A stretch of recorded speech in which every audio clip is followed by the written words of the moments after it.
Estamos para esta altura del año y terminamos a diciembre. Bueno, como les contaba Juli, nosotros somos un equipo de geógrafos y programadores. Nos asociamos bajo la figura de cooperativa buscando quizás otra forma de organización de nuestro laburo, ¿no? Y tratando de reivindicar también el laburo como herramienta de transformación, que eso nos parecía que estábamos muy desconectados de esa situación en las experiencias previas que nosotros teníamos.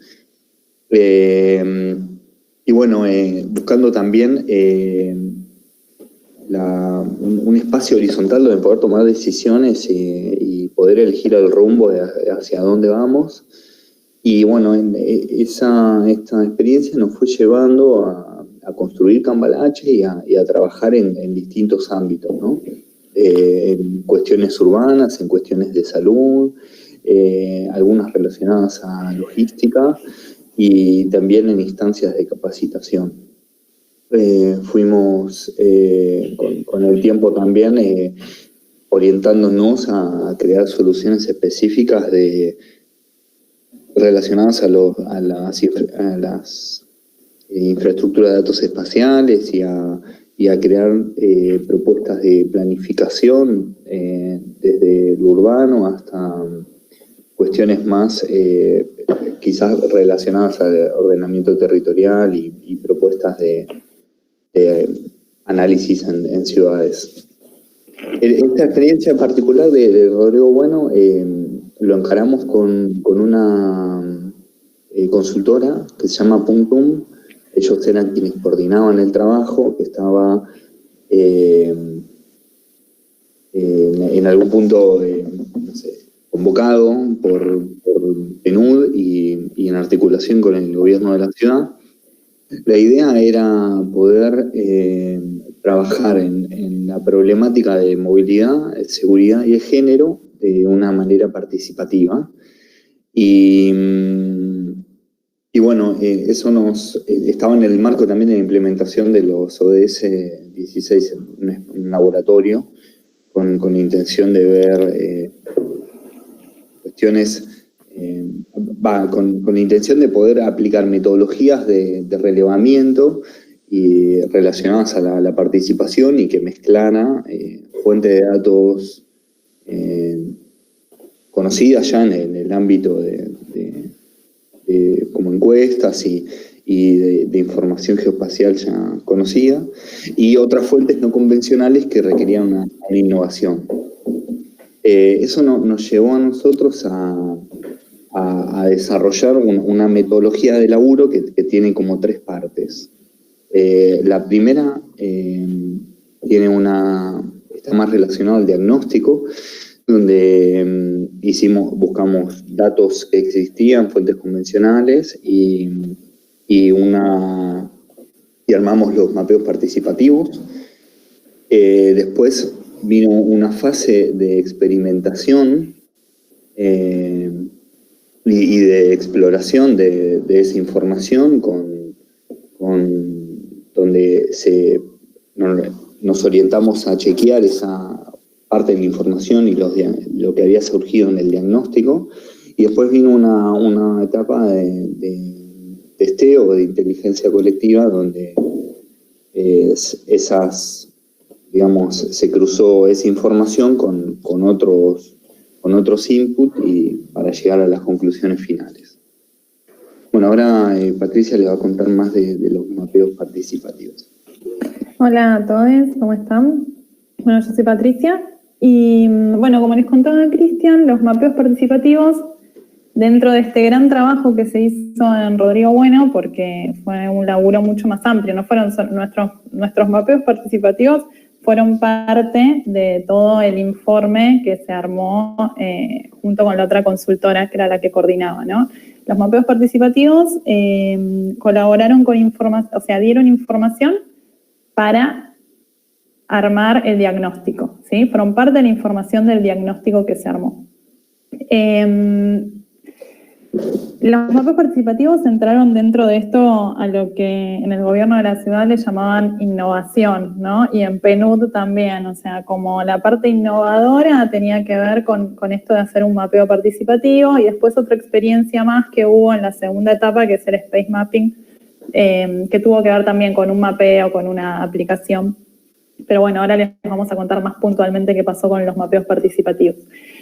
El objetivo general para el que nos convocaron con estos mapeos era analizar la movilidad de las mujeres del barrio Rodrigo Bueno de la ciudad de Buenos Aires y considerando a la movilidad como un factor clave para el desarrollo de una ciudad más resiliente. Ahí en el mapa pueden ver el barrio. ¿Sí? El barrio estaba compuesto por 4 manzanas, las manzanas históricas, y las manzanas que se ven en color lila, medio violeta, son las manzanas nuevas. Ahí se están construyendo, quizás ya se terminaron de construir unos edificios con departamentos nuevos que están asignados a las familias algunas de las familias de esas 4 manzanas del barrio histórico. El trabajo realizado consistió en 4 talleres de mapeo participativo. Los talleres, una cosita más, perdón. En el mapa, Cris, volvé por favor, abajo hay un mapa de la ciudad de Buenos Aires, el mapa de referencia. Lo que está marcado en rosa es el barrio, ¿sí? ¿Dónde queda el barrio? Sí, se ve el puntero.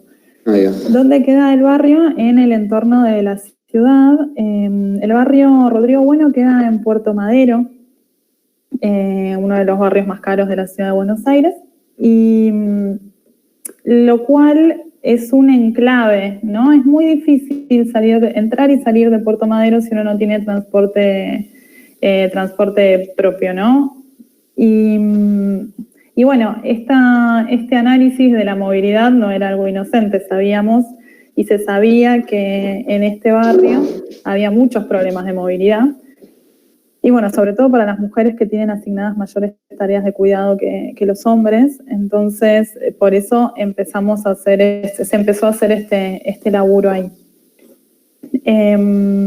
Bueno, como les decía, el trabajo consistió en 4 talleres de mapeo participativo. Estos 4 talleres se organizaron en 4 semanas. Era un taller por semana, los días viernes. ¿Podemos pasar a la siguiente, Cris? Los días viernes, durante 4 viernes seguidos, hicimos taller en el barrio. El taller se hacía en el barrio, en un espacio, una carpa del gobierno de la ciudad, que quedaba ahí, estaba entre las manzanas nuevas, en la avenida que se formó entre lo que separaba las nuevas manzanas del barrio histórico, ¿sí? Justo en el centro geográfico de todo el barrio, ¿no? Que igual es como un espacio más neutral también en cierto punto, por más que la infraestructura la pone concretamente ahí el IBC, porque los vecinos es todo el ámbito donde venían recurriendo y discutiendo la instancia de urbanización, ¿no? Entonces era un ámbito como muy conocido por todos, tenía electricidad, tenía bancos y bueno, mesas, que eran una serie de cosas que nosotros necesitamos para poder llevar adelante los mapeos, talleres. Sí, a lo largo del trabajo en el gobierno de la ciudad no participaba, ¿sí? O sea, los que llevábamos adelante el trabajo éramos la consultora Puntum y nosotros, Cambalache. No teníamos representantes del gobierno de la ciudad que formen parte del equipo, ni que nos presenten ni nada. Fue un laburo que tuvimos que encarar bastante solos. Pero bueno, la consultora con la que trabajamos es una consultora que se especializa en género, trabaja hace muchos años en barrios y trabaja hace mucho tiempo con género y tiene mucha experiencia en territorio, así que fue bastante sencillo. También el barrio era muy amigable, no tuvimos problemas para vincularnos. Bueno, los talleres eran... Sí, Cris. La convocatoria la hicimos con los canales propios que tenían dentro del barrio. Había grupos de WhatsApp, había otras organizaciones militando, estaba La Poderosa, por ejemplo, y ellos tenían distintos canales y contacto con los vecinos y nos apoyamos en eso para convocar. exacto. La convocatoria de los talleres la teníamos que hacer nosotros también. Nos las ingeniamos de esa manera que contó Cris. Y bueno, convocamos a las mujeres del barrio, a todas las mujeres del barrio, a que vengan a nuestro taller.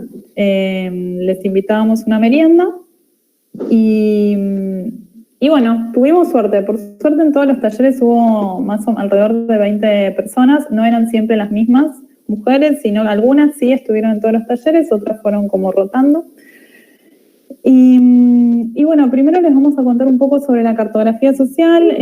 Nosotros sabemos, ya nos contaron cuando nos convocaron acá a este taller, que ustedes vienen trabajando este tema ya hace un par de semanas, que conocieron a la gente de iconoclasistas.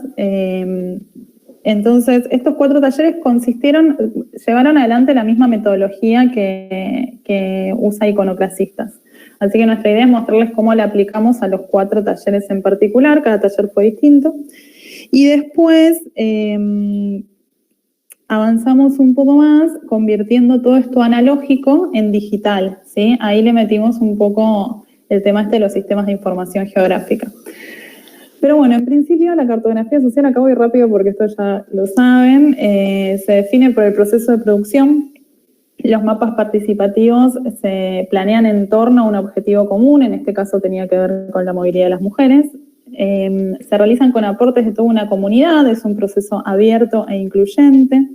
Cuanto mayor sea el nivel de participación de todos los miembros de la comunidad, más beneficioso va a ser el resultado, porque el mapa refleja la experiencia colectiva del grupo que lo produjo, que lo está produciendo. ¿Sí? En este caso, bueno, como les dijimos, eran todas mujeres de diferentes edades. No pusimos límite de edades para los talleres, cualquier mujer podía participar. La producción de mapas se lleva a cabo por comunidades para mostrar información que es pertinente e importante a sus necesidades y que está destinada a su uso. Ahora vamos a ver cada uno de los talleres qué cartografía usamos. Y los mapas tienen los nombres de los lugares de una comunidad, sus símbolos, escalas, características prioritarias y representan los sistemas de conocimiento locales. Entonces, esta información que es más subjetiva fue la que fue considerada como una técnica novedosa para incrementar en un diagnóstico urbano, ¿sí? ¿Pasamos, Cris, a la próxima? Bueno, y acá empezaron los talleres. El primer viernes los talleres fueron alrededor de las 6 de la tarde, creo que empezaban, si me acuerdo bien, ya no me acuerdo, que es un horario donde, bueno, había muchos problemas con el tema del día y la hora.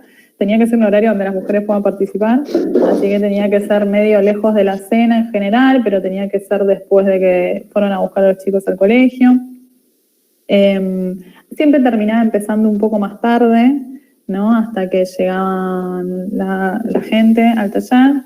Pero bueno, el primer taller fue de mapeo de movilidad dentro del barrio Rodrigo Bueno. El mapa base es un mapa... Yo les voy a contar todos los detalles por si ustedes tienen que replicar esta situación, ¿sí? Así que esto va a ser lo más minucioso posible. La cartografía base la hicimos nosotros. No sé si se aprecia bien la foto, pero están las manzanas del barrio histórico y las manzanas nuevas que se armaron. Está separado por manzana y etiquetas con manzanas, y la hoja del mapa ese es una hoja tamaño A1, ¿sí? Lo íbamos a hacer en A0, pero nos pareció más cómodo A1 por las mesas que había y porque es un tamaño bastante amplio también. Llevamos impresos los iconos que ven abajo a la derecha. Y otros, ¿no? Había más. Había más, no eran solo esos.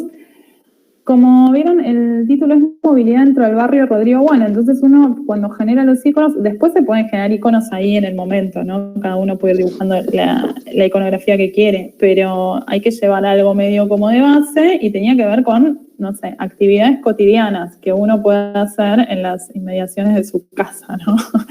Entonces, la iconografía estaba como vinculada a eso y había una guía de preguntas que orientaba cada uno de cada uno de los talleres, ¿no?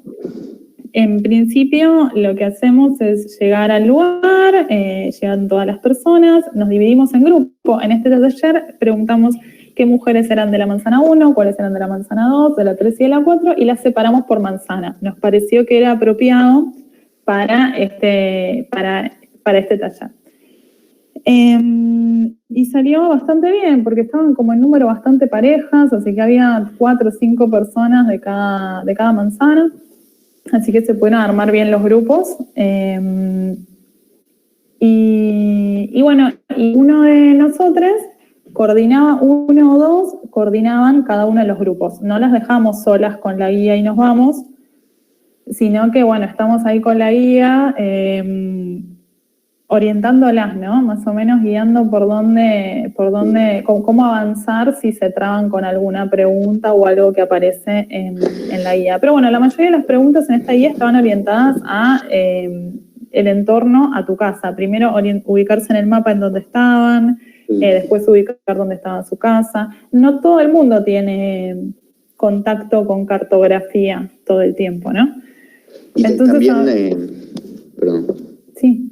No, que quien modera tiene que estar atrás de hacer que todas las personas que están participen, ¿no? Eso es como importante también, porque hay como distintos roles. Por ejemplo, había muchas mujeres que están muy acostumbradas a hablar y a participar en actividades similares, pero otras no tanto, y entonces había que fomentar su voz, ¿no? Su participación en el proceso, que era como rico para poder detectar cosas que no estén saliendo. Claro. Es muy importante el rol de la persona que está ahí como moderando el grupo, ¿no? Del acompañamiento que tiene que hacer. No puedes dejarlos con la guía e irte porque si no la actividad puede salir mal. Incluso para cumplir también con con la agenda del día, ¿no? Con los objetivos que tiene que, a ver, o sea, siempre el tiempo es escaso, se imagina, entonces está bueno ir tratando de responder todas las cuestiones o abarcar todo lo que se quiera. O sea, sin censurar lo que aparece, pero teniendo presente de que hay que tratar de cumplir eso. Porque después cuando el taller termina hay una apuesta en común de cada grupo y está bueno ver las cosas que van saliendo, ¿no? Y está bueno también que todos lleguen al final de la actividad, claro, y que puedan presentar, cuando tienen que hacer la presentación grupal, puedan mostrar algo relativamente, no sé, terminado, ¿sí? ¿Pasamos al otro? El segundo taller, el mapeo de recorridos frecuentes y destinos por grupos de edad. Entonces, ahí cuando empezó el taller, ese viernes, las separamos por edades, ¿sí? Las más jóvenes, o sea, las separamos por edades, pero es algo más o menos aleatorio, no es que había, bueno, tiene que ser de 15, de 10, 15, había algunas chicas menores de 18 también, creo. No sé, de 15 a 25, de 25 a 40, íbamos tanteando más o menos también qué mujeres había ahí en el grupo como para dividirlas. Y obviamente las actividades de las personas más jóvenes son diferentes a las de las personas mayores, así que ahí en los grupos se vieron como movimientos distintos. Como ven, el mapa base que diseñamos para este taller es un mapa de toda la ciudad, ¿sí? Ya no es un mapa del barrio. Y los iconos tenían que ver con movilidad, ¿no? De cómo se movían de un lugar a otro y también con qué actividades uno realizaba fuera del barrio. Ahí es importante también cada referencia que van poniendo, cada icono, anotarla, ¿no? Porque para entender que a todas las personas que están participando les significa lo mismo, lo entienden de la misma manera, y entonces es importante anotarlo con las palabras que van diciendo, porque como hay varias personas interviniendo y hay distintos puntos donde el mapa se va gestando, es importante registrar eso. Fuera de que nosotros también grabábamos cada parte, ¿no? Cada grupo tenía una grabadora y iba registrando, y eso se avisaba y se le pide permiso a quienes participan. Es importante ir tomando nota de las cosas. Sí, que quede registro de cada cosa que se habla, de cada cosa que dicen. Acá es valioso cómo cada persona percibe el espacio y cómo cómo comunica, ¿no? Lo que hace, hacia dónde va, de qué manera. Acá todo lo que tiene que ver con la percepción cuenta, entonces hay que tratar de registrarlo de la mejor manera posible. Si no se pone atención a esas cosas en ese momento, la actividad, o sea, como que pierde sentido después. Es como el momento en el que estás en el taller es clave, hay que tener todos los sentidos puestos ahí. No hay que distraerse. Y también es bastante agotador. Estas actividades suelen durar entre 2 y 3 horas, entonces hay que ir muy despabilado a hacer ese trabajo y muy despabilada, porque en cuanto uno está medio cansado, se pierde como cosas importantes. Y también por eso tratábamos de tener como poner 2 personas por grupo. Había alguien de Cambalache y alguien de Pum Tum moderando cada grupo, por si alguien se perdía, bueno, el otro estaba ahí como para salvar esa situación. Fija que cuando saliste duele la cabeza, así como... Obvio. Por más divertido que sea, por más bien que le estés pasando el grupo, cuando salís estás como muy, muy cansada. Bueno, me cambiaron la diapositiva. Pero pasé, sí, perdón. Bueno, entonces, en el taller 2, bueno, como verán, la iconografía tenía que ver con si salían para divertirse, para trabajar, para hacer compras, había como para ir al médico, había como diferentes situaciones para llevar a los chicos a la escuela, por qué cosas salían del barrio, ¿no? Y bueno, había muchas que iban a trabajar por zona norte. Ahí empezaban a aparecer los problemas de movilidad porque no tenían nada que las lleve directo a Retiro. Ahí empezaron como grandes problemas. Igual en el primer taller también había problemas porque, no sé, querían cargar la SUBE y no tenían dónde, por ejemplo. O comprar algo en la farmacia que no hay. Claro, no existen farmacias cerca tampoco. Inclusive dentro de Puerto Madero hay pocas farmacias también. Es difícil salir del barrio y adentro del barrio Rodrigo Bueno, del barrio Puerto Madero también es difícil salir, y adentro de Puerto Madero tampoco hay muchos negocios, ¿sí? No hay supermercados, no hay lugares para cargar la SUBE, no hay farmacias, son muy pocas. Entonces, entonces es como bastante compleja esa zona de la ciudad. ¿Pasamos al otro? El tercer viernes que nos juntamos, el taller estuvo orientado a estrategias de movilidad y movilidad deseada. Todas las preguntas tenían que ver con eso, en la guía de preguntas que estructuraba el taller, y el mapa base estaba dividido en 2 partes. Todos los mapas eran tamaño A1.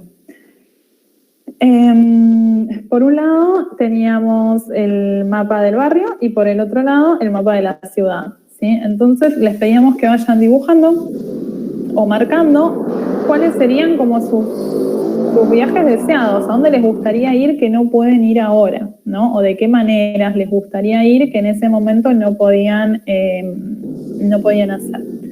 Y bueno, ahí aparecen otra vez todos esos conflictos que aparecieron en los talleres anteriores, se registran como algo deseado. Cargar la SUBE, ir a la farmacia, ir al supermercado, tener una librería cerca, ¿no? Porque decían esto que los chicos se acordaban de hacer la tarea el fin de semana y no tenían ninguna librería cerca o abierta, o se olvidaron de hacer algo a la noche, no podían ir a comprar un mapa a ningún lado, no tienen librería en el barrio, ni en el barrio Rodrigo Bueno, ni tampoco había en Puerto Madero. Entonces empezaban a surgir esos problemas y bueno, iban poniendo qué locales les gustaría tener cerca. También ponían por qué lugares dentro del barrio les gustaría caminar, porque había lugares adentro del barrio, por más pequeño que sea el barrio, por donde no podían pasar por diferentes cuestiones, ¿sí? O porque por problemas de infraestructura, no sé, porque los pasillos o las calles estaban rotas.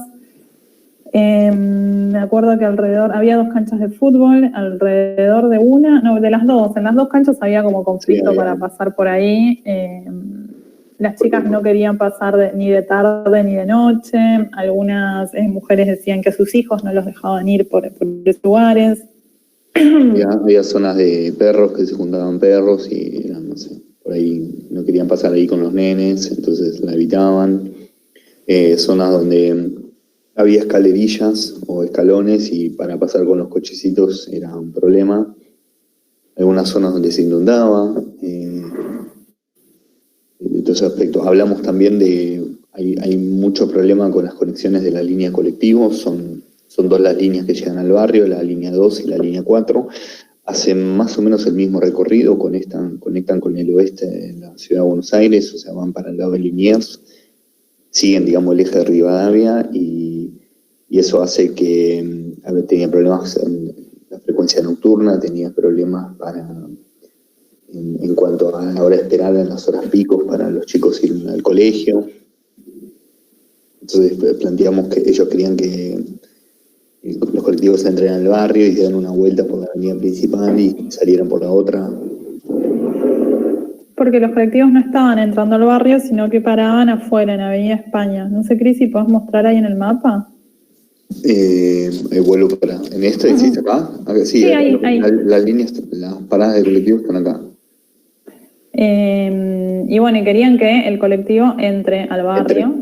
Entre por acá y diera una vuelta así más o menos.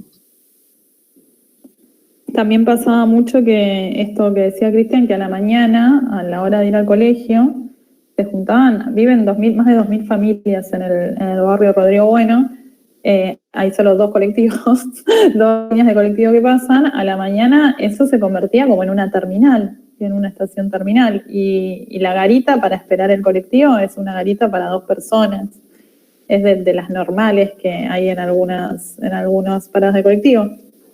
Y bueno, si estaba lloviendo, por ejemplo, las madres tenían que llevar una muda de ropa para cambiar a los hijos. También había muchas quejas de que los colectivos no paraban, veían que había mucha gente y no paraban. Y de ahí sale el colectivo, o sea, es el primer lugar en el que tiene que parar, porque sale de ahí nomás el colectivo. Ahí termina la línea 2 y la otra también. Es la zona de más robos alrededor de la parada. Alrededor de la parada ocurrían mayor cantidad de robos. Y bueno, este fue el mapa de movilidad, decía a dónde les gustaría ir y nos mostraban dónde no podían estar, dónde no se podían quedar, ¿sí?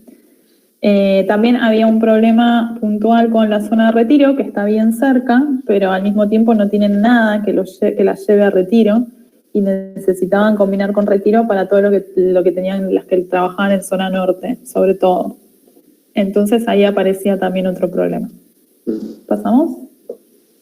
El último taller se llamaba Entrada al Campo y lo que hicimos fue, en los 3 mapeos anteriores, marcamos los lugares más importantes que aparecieron, que tenían que ver con conflictos o con disputas, o las zonas que se inundaban, o los lugares donde se reunían. Todos los lugares que encontramos como importantes los pusimos en un mapa y nos dividimos en 2 grupos y salimos a recorrer con ellas esos lugares que ellas marcaron como importantes en los talleres anteriores, ¿no? Y nada, fuimos a darle una recorrida al barrio visitando estos puntos, nos dividimos en 2 grupos, lo hicimos un sábado a la mañana. ¿A la mañana era qué? Sí, ¿no? Sí. Tipo 10 de la mañana. Tipo 10 de la mañana y bueno, esa actividad nos llevó unas 3 horas. Y tratamos de poner, no sé, creo que había como 10 o 12 puntos por cada grupo, ¿eran? No, 15 puntos por cada grupo, más o menos. Los puntos que están en el barrio, en la zona nueva, en las manzanas nuevas, esas las recorrimos juntos los 2 grupos. ¿Sí? Y también nos sirvió como instancia de control, ¿no? Para ver todas las cosas que habíamos marcado, que las habíamos entendido bien, que estábamos abordándolas de forma correcta en campo, ¿no? Junto con ellas, que eran las actoras, y con nosotros, que estábamos ahí encargados de interpretar esa información.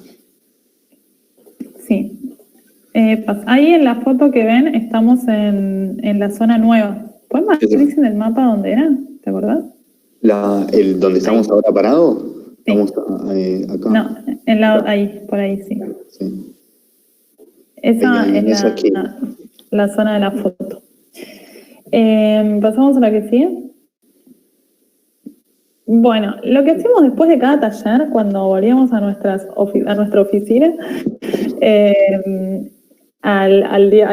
pasó el fin de semana, o sea, todos los días a la noche nos llevábamos los mapas estos que son así dibujados por ellas, por cada uno de los grupos, y el lunes nos poníamos a digitalizar esa información, ¿sí? Desde lunes a viernes estábamos digitalizando lo que pasó en el taller anterior. Entonces, por ejemplo, es la digitalización del primer taller, ¿sí? Lo que tenía que ver con los movimientos dentro del barrio, íbamos haciendo como diferentes mapas. Sacábamos varias capas de información. Bueno, como pusimos acá, ¿no? Todo lo analógico se volvía digital con el objetivo de que esta información después se pueda sumar al resto de la información más dura que existe, ¿no? Que podemos conseguir en diferentes fuentes de información geográfica que tienen que ver, no sé, con organismos que producen información sobre la ciudad, ¿sí? Que se pueda contrastar con información más subjetiva que no la vas a conseguir que no hay organismos que la publiquen, ¿sí? O sea, que es la voz de las mujeres del barrio la que se está contrastando con el resto de la información más dura que ofrecen otros organismos. Bueno, entonces, los lugares de conflicto, en este mapa que les mostramos acá es el de lugares de conflicto, ¿sí? Tenemos lugares puntuales, por ejemplo, no sé, marcamos los que tenían que ver con peligro nocturno, los lugares que decían que por la noche no querían pasar, los lugares donde había acoso, lugares de perros peligrosos. ¿Qué más había? El estacionamiento era un lugar de conflicto porque lo usaban como estacionamiento, pero no era un estacionamiento para todos, era un lugar que estaba en disputa. Bueno, y había otro espacio más en disputa que era la casa del chileno, ¿no? Sí. Que era una persona que ya se había ido y había quedado como esa casa vacía, y que algunas mujeres las querían para hacer un taller de cerámica, otros querían ese espacio para armar como un centro cultural, y no me acuerdo qué otra disputa más había con el lugar ese ahora. No, familias que querían controlar la situación para alquilarla, la casa para alquilarla. Bueno, después en los pasillos también había conflicto, ¿no? Había un camino nocturno que era seguro de noche, que era como esa avenida que se estaba formando entre el barrio nuevo y el barrio viejo, que era bastante amplia y que estaba iluminada, pero tenía la dificultad de que quedaba más lejos, ¿no? Si querías ir por ahí y vivías como del otro lado, tenías que hacer un camino caminar más, bueno, sí sabremos de eso, caminar más para sentirnos más seguros. O a la vez también es la de la falta de reparo porque, claro, era nuevo, no tenía un solo árbol y cuando pegaba el sol te hervías, caminando te derretías. Y cuando llovía te mojabas. Bueno, después están pintados en el mapa también algunas zonas de escalones o escaleras que estaban todas rotas, por las cuales era difícil pasar. Había otros lugares marcados con falta de iluminación y la falta de reparo. Y después había algunas zonas que las marcamos con polígonos. La geometría es importante cuando se trabaja con sistemas de información geográfica, ¿no? Poder discernir qué es una zona y qué es un punto es súper importante si vamos a trabajar con sistemas de información geográfica. Bueno, había una zona de asaltos frecuentes que está ahí donde están las paradas del colectivo, y después del otro lado, pasando a las paradas del colectivo sobre la misma avenida España, paran muchos camiones, entonces es muy oscuro por ahí. Había zonas inundables adentro del barrio, había unas zonas con aguas servidas y también, bueno, estaba la zona de camiones que era peligrosa. Estos son los lugares que identificaron las mujeres como lugares de conflicto en los alrededores del barrio. Esto tenía también mucho que ver con el mapa. Después todo se iba como conectando, porque en el taller de hacia dónde iban afuera del barrio, de la movilidad afuera del barrio, podíamos ver que por diversión no se alejaban del barrio prácticamente, porque no tenían mucho cómo alejarse. En principio, si querían ir a una plaza o algo, iban todo lo que estaba cerca, porque están muy cerca de la reserva, se movían por ahí.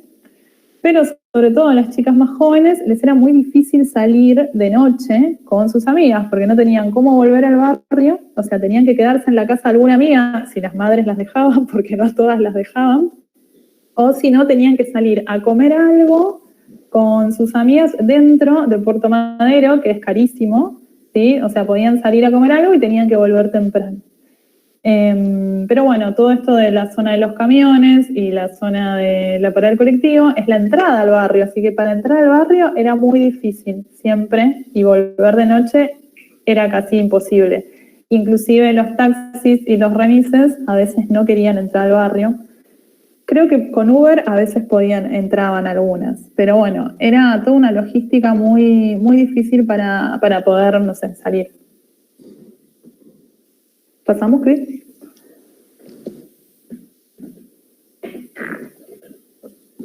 Bueno, acá hicimos uno de movimientos habituales de las mujeres del barrio, donde fuimos resumiendo la información que apareció en todos los talleres. Y ahí tienen marcadas en el mapa los recorridos de las dos líneas de colectivo que llegan al barrio. Van tipo de Rivadavia para abajo y las dos hacen un camino paralelo. O sea que son dos líneas de colectivo que valen por una. No tiene mucho sentido. Es un camino muy cercano. Y bueno, podemos ver cómo con esas manchas de calor, cuáles eran los movimientos habituales de las mujeres del barrio. Y sumamos todos los movimientos para todo lo que hacían de todos los días, ¿sí? Se puede observar que hay, o sea, están esas manchitas que van por la zona norte de la ciudad, que casi siempre eran movimientos que tenían que ver con el trabajo, y siempre iban así como escalas, ¿no? Salían de la casa, dejaban a los chicos en el colegio y después se iban a trabajar. Por eso se ve como esa mancha más amarilla, más intensa, que está donde está la escuela y donde está la zona de hospitales también, porque la escuela y los hospitales quedaban cerca. ¿Querés decir algo, Cris, del mapa? ¿Me olvidé algo? No, por ahí las zonas de comercio, de relación con 11 y, perdón, la zona de Congreso y 11 más, también tenía un punto bastante importante y que concentraban en sí la mayor cantidad de movimientos relacionados a lo comercial.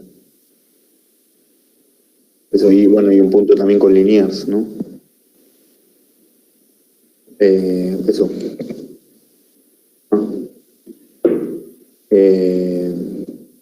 Bueno, vamos acá, las conclusiones. Había 3 zonas de mucho movimiento, que principalmente en los alrededores del barrio, con San Telmo, La Boca y Constitución, zona norte y la zona de 11.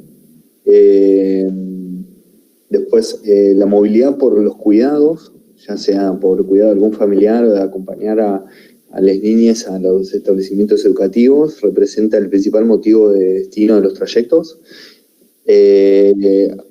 Destacamos las limitaciones en los desplazamientos nocturnos, las peores calificaciones en seguridad y en satisfacción del barrio ocurrían en las cercanías del barrio, porque claro, después toda esta información nosotros la fuimos relevando con una técnica que desarrollamos de Space Mapping, donde corroborábamos cada trayecto que hacían cada una de las mujeres, o sea, relevamos los movimientos que hacían las mujeres durante 2 semanas a través de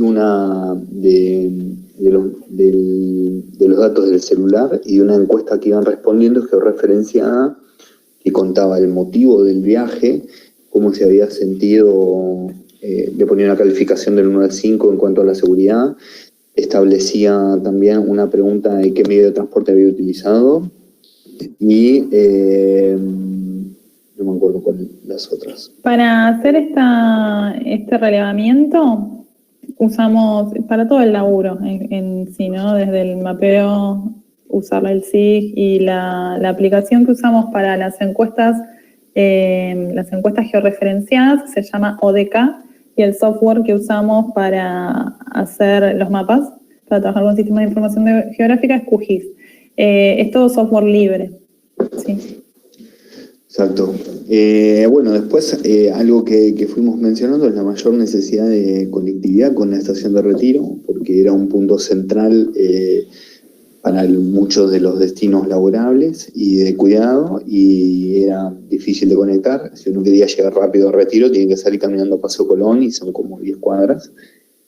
Y bueno, este punto de la metodología empleada con el uso de las tecnologías asociadas al GPS comprueba la movilidad de las mujeres del barrio y presenta estos patrones que bueno, son después los que aparecen inferidos en los mapas y que corroboran la información que surgió en los mapeos, ¿no? Y algunas consideraciones finales de esto es, primero, la necesidad de construir datos, que esos datos estén disponibles y abiertos para profundizar las escalas de análisis y dar respuestas más complejas. La importancia de incorporar tecnología georreferenciada, y entre paréntesis ponemos de uso libre, que nos permita entender qué es lo que pasa en el territorio permite integrar diferentes fuentes y nos ayude en la eficiencia de las conclusiones a las que llegamos, es más barato y es muy útil. Y después, algo que surgió también dentro del trabajo es la necesidad de un cambio de esquema al momento de planificar la ciudad, incorpore una mirada de género, porque que sea inclusiva y participativa, porque no está pensado en los ámbitos. Las mujeres tienen muchos desplazamientos, la mayoría son en zigzag, esto de no ir a múltiples destinos a partir de las tareas que se ocupan, y es necesario un cambio de paradigma y de abordaje para contemplar muchas de sus necesidades. Bueno, esto es todo así rápido en sí. Bueno, pasarles el chivo de los cursos de QGIS que damos de imágenes satelitales y de bases de datos. Son online y los pueden consultar desde nuestro sitio web. Y bueno. Ahí en el chat les puse un link al resultado de este trabajo que publicó el gobierno de la ciudad. Pueden entrar al link y ver algunas de estas cosas que les contamos. No está de todo el trabajo en general, sí, está publicado por el gobierno de la ciudad, no es solo la parte de los mapeos participativos, que es lo que les mostramos nosotros. Como les contamos al principio, el trabajo es mucho más grande que el mapeo participativo. Los mapeos participativos son una herramienta que permiten mostrar algo que no se está viendo. No es una herramienta más cuando uno encara un laburo que tiene que ver con resistir en algo. ¿Sí? Es solo una herramienta, no es que el mapeo participativo es la solución o es lo único que podemos hacer. Hay que aprender a usar estas herramientas a nuestro favor. Y me olvidé qué más les quería decir porque es muy tarde y no sé si se dan cuenta, pero estamos muy cansados. Estos días tenemos demasiado trabajo y estamos como muy quemados. Creo que a Cristian se le patinaron 20 palabras cuando estaba hablando, no sé si se dio cuenta. Pero nos pueden preguntar lo que quieran. Sí, no, por favor, también, pregunten ustedes ¿qué les gustaría saber? Nada, muchas gracias por el tiempito que nos están dedicando. Cuando nos sentamos a pensar este espacio, le pusimos el nombre, lo dice todo, ¿no? Mapeo de las resistencias. Y creo que mucho de lo que queremos hacer, de lo que queremos que nos salga, hoy lo vimos en su trabajo. La verdad que está buenísimo, nos sirve un montonazo. A mí me encantaría hacerle muchísimas preguntas, pero bueno, ahora si abrimos un poquito el espacio para que salgan algunas. Dale. Y bueno, después les comento a los chicos que después nos vamos a dividir en algunos grupos. Pero bueno, abramos un ratito para hacer algunas preguntas.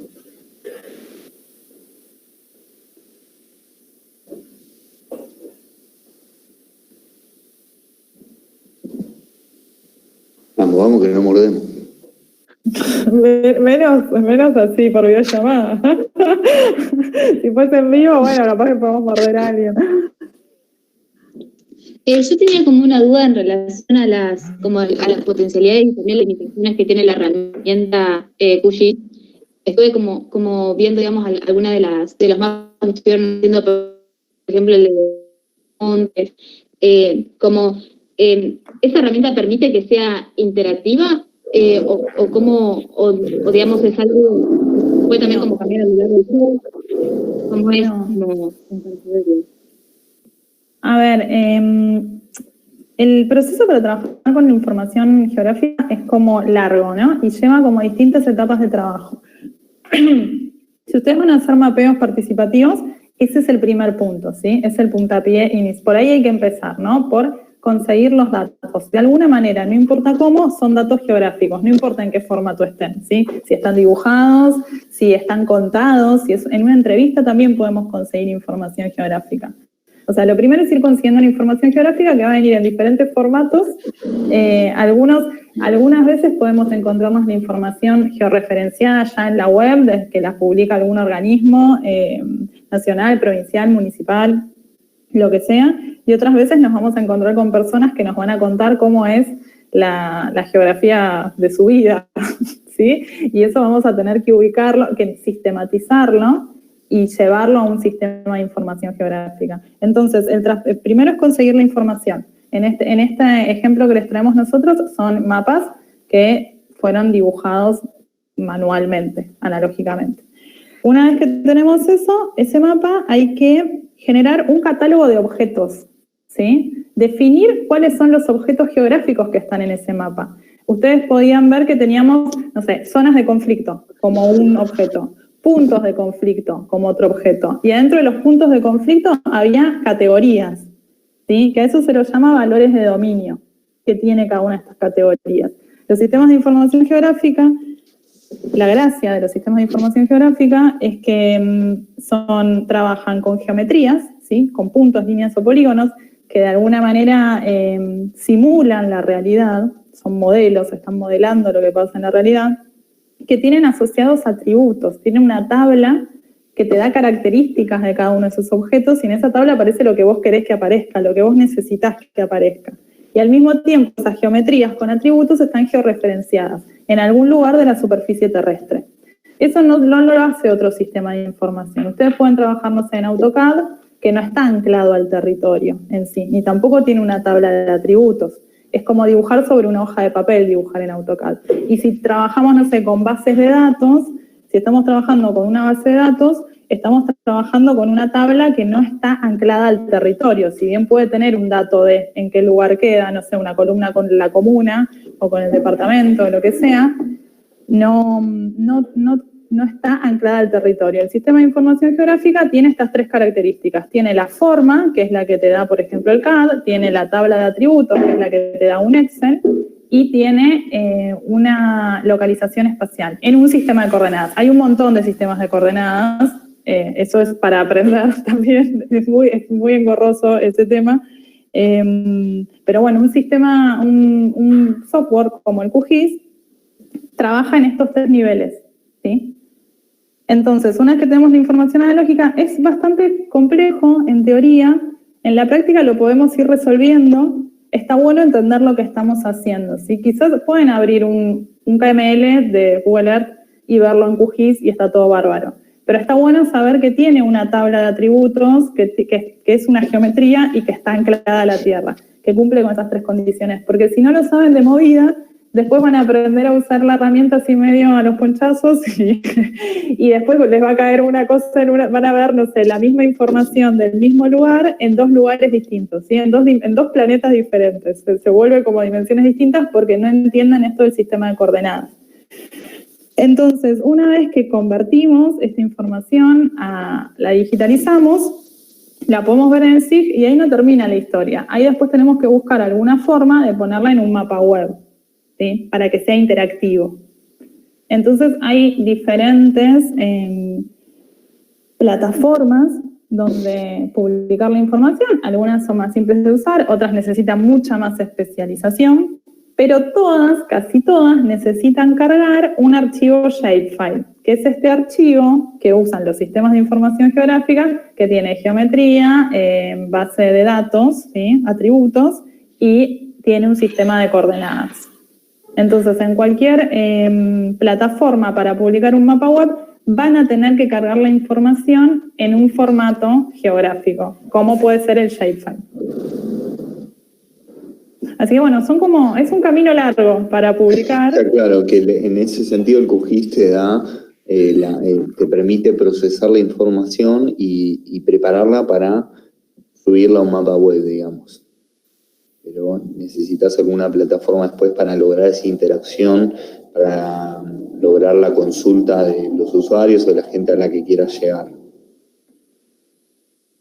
En base a lo que consultabas. Y sí me parece...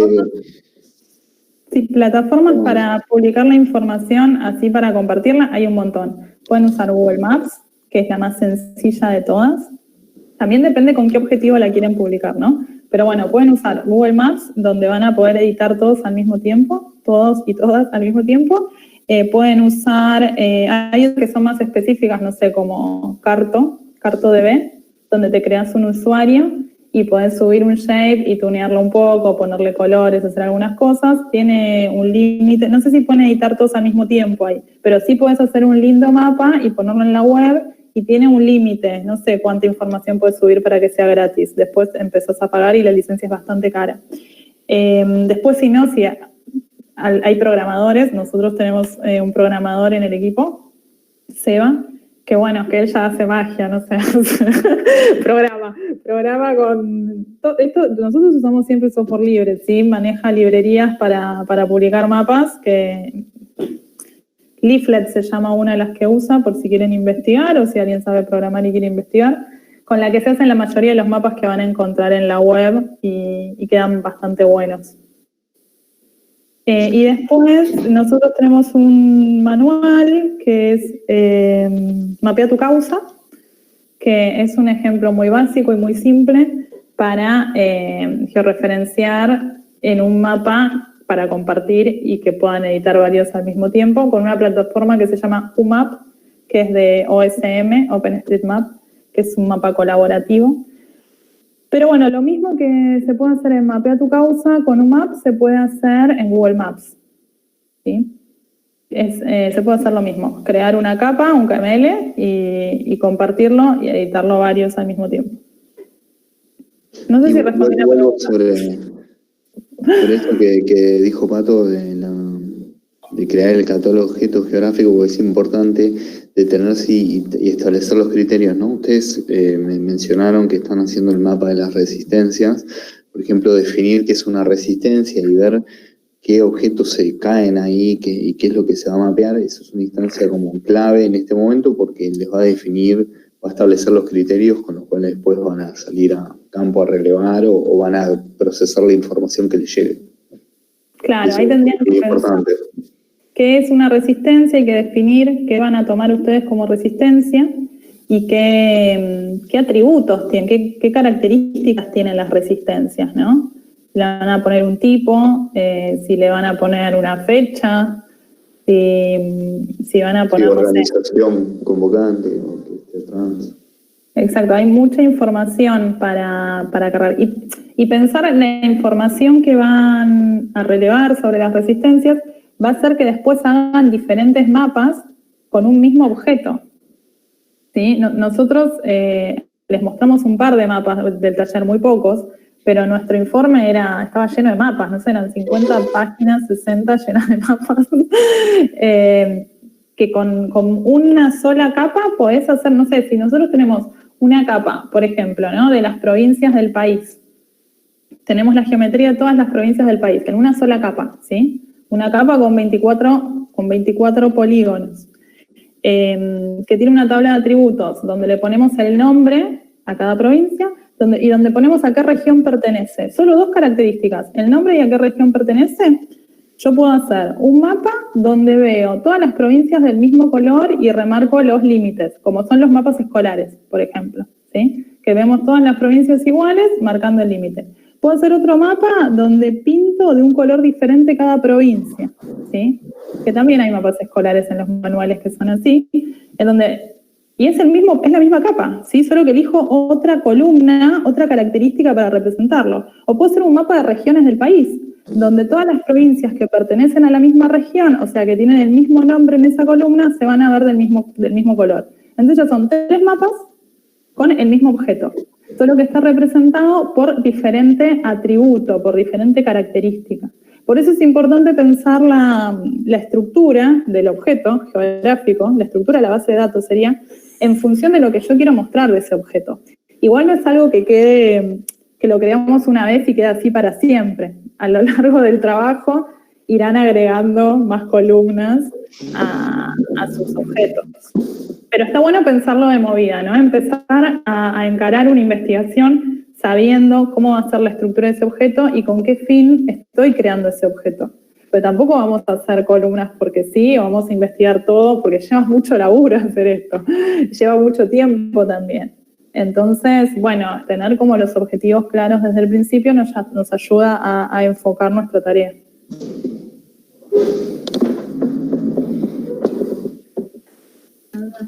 Hola, quería hacer una preguntita.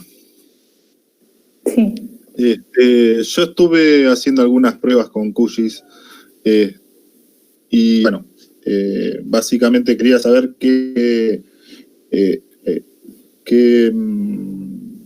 cómo está, en dónde georreferencian, qué sistema usan. ¿Qué sistema de coordenadas? Sí. Ustedes en particular. No, nosotros, o sea, siempre vamos a trabajar con el sistema de coordenadas del lugar, el sistema oficial del lugar en el que estemos mapeando, ¿sí? Sí. Si trabajamos con todo el país, se tiene que usar, esto quizás es un poco técnico, si no entendés, nos escribís por privado, pero si vas a trabajar con todo el país, tenés que usar PostGar faja 4, si vas a hacer un mapa de la Argentina. El sistema de coordenadas oficial de nuestro país se llama PostGar 07 y divide a la Argentina en fajas verticales, ¿no? Sí, tipo, porque somos muy latitudinales.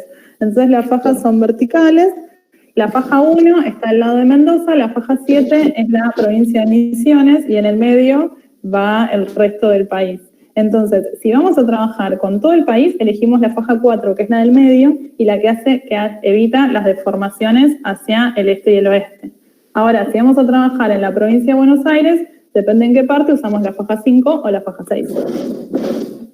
Y si vas a trabajar en Mendoza, según el lugar en donde estén trabajando, googlean PostGar, fajas, y les va a aparecer un mapa Argentina dividido en 7 fajas. Y ahí eligen. Y desde el programa lo elegís desde el sistema de coordenadas del proyecto. Cuando uno abre QGIS, abajo a la derecha permite elegir el sistema de coordenadas en el que vamos a visualizar todo nuestro proyecto. Claro, porque te cuento, yo en la experiencia que tuve, estuve descargando algunos shapes de servidores, de ministerios y esas cosas, y te bajan, bueno, ahí te dicen, o ya viene incorporado, por ejemplo, si es algo más tipo todo el país, por ahí usan uno que es WGS, no sé, 84. WGS 84 es un sistema de coordenadas universal, es latitud y longitud, lo que aprendemos en el colegio. Todos los GPS, los teléfonos y la mayoría de los teléfonos nuestros, ¿no? Los celulares, todo lo que georreferencian, lo georreferencian en ese sistema de coordenadas. El problema con eso es que como no hay problema, ¿no? Pero hay que saber esto, que esos son, miden la latitud y la longitud son grados, ¿sí? Son ángulos, lo que miden son ángulos, la amplitud de un ángulo entre dos puntos de la Tierra. Y mide ángulos porque la Tierra es como esférica, no es redonda, pero es ovalada, achatada en los polos. Entonces, lo medimos con ángulo en la superficie terrestre. Ahora, cuando queremos hacer un mapa en un plano, como es la pantalla de la computadora o como es un papel, no podemos usar latitud y longitud porque estamos en un plano, hay que aceptar esa deformación, ¿sí? Entonces, ¿qué hacemos? Elegimos un sistema de coordenadas planas. ¿Cuál es el oficial de nuestro país? PostGar. No hagan mapas. Si bien el programa lo permite, el programa permite hacer un mapa en WGS 84, pero si ustedes hagan la prueba de ver en sus casas un globo terráqueo, ¿sí? O una foto de un globo terráqueo, cómo se ve nuestro país en un globo terráqueo y cómo se ve en un mapa de un atlas, ¿sí? Y van a ver que en el globo terráqueo Argentina es como gordita y está como así, como medio achatada, ¿no? Más ancha. Y en una hoja de papel, en un mapa de un manual, Argentina está como alargada, ¿sí? Más angosta. Eso es porque en el globo terráqueo no está proyectado, ¿sí? Y en la hoja de papel sí. Siempre que vamos a un mapa tenemos que proyectar, elegir un sistema de coordenadas proyectado, no un sistema de coordenadas geográficas. Coordenadas geográficas son latitud y longitud. Un sistema de coordenadas proyectado es PostGar. Y todos los países tienen su propio sistema de coordenadas proyectado para cuando tienen que hacer un mapa plano. Pero la mayoría de la info... Perdón, sí, Cris, decís vos. No, que le iba a decir que la mayoría de la info está en WGS 84. La recomendación por ahí es laburar ahí, que cuando vos quieras crear un mapa, ahí sí cambiar a las planas, a las PostGar que te mencionaba antes. chicos.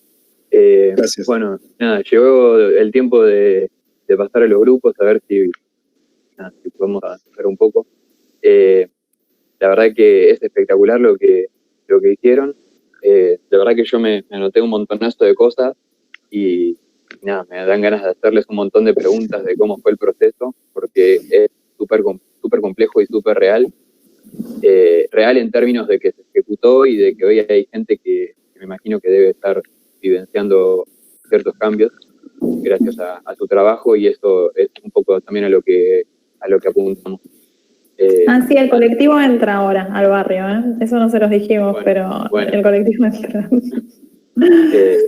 Nada, seguramente que nos vamos a volver a encontrar, ojalá que sea en la calle, no por computadora.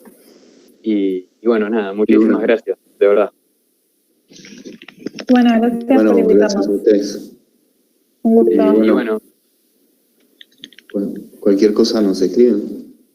Bueno, muchas gracias, chicos. Y bueno, el Adiós. resto de chiques, nos conectamos en los grupos que pasamos por WhatsApp. Seguramente que todos recuerdan en